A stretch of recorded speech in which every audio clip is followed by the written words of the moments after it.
Nigerian Jewish leader visits Nnamdi Kanu in Sokoto prison, demands immediate release.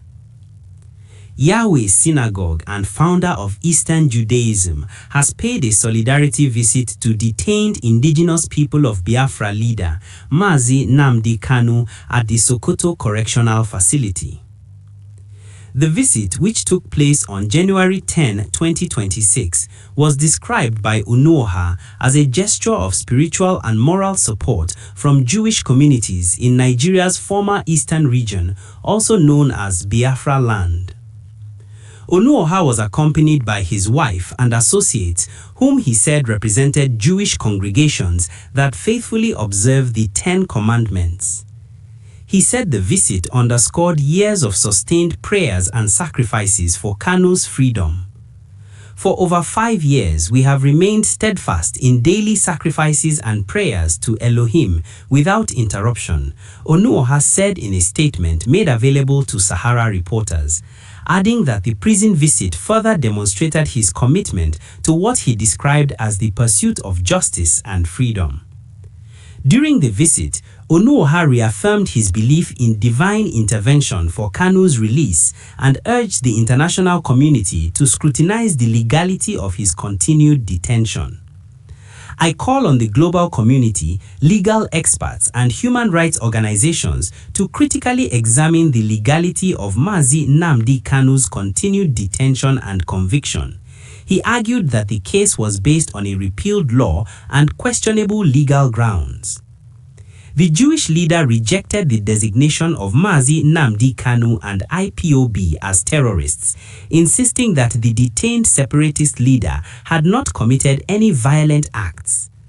Mazi Nnamdi Kanu is not a terrorist and IPOB is not a terrorist organization, Onuoha declared. We all know who the real terrorists are, and the world knows too. According to him, Kanu's prosecution stemmed from what he described as the peaceful exercise of his right to self-determination and his public criticism of alleged atrocities involving political leaders, foreign interests, and local elites. He further argued that speech alone could not justify criminal conviction.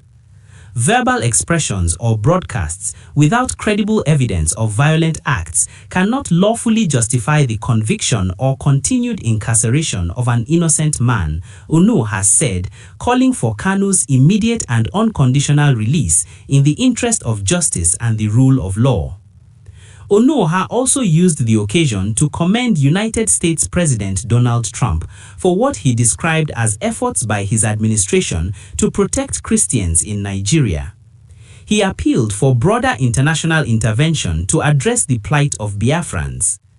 Beyond Christian communities, Biafrans seeking their legitimate right to freedom continue to face marginalization, oppression, and violence, he said, urging President Trump to intensify international action against what he termed ongoing injustices. In his closing remarks, Onuoha appealed for calm and perseverance among Kanu's supporters. I call on all Biafrans, freedom advocates, Jews, and human rights defenders to remain steadfast, resilient, and peaceful. The release of Mazi Nnamdi Kanu is imperative, and justice in due time must prevail. Stay tuned and have a blessed day. Direct at Sokoto prison to see Mazi Nnamdi Kanu, the leader of the religious people of Biafra. This is Koede Sanoha and his wife Chinyere Onoha.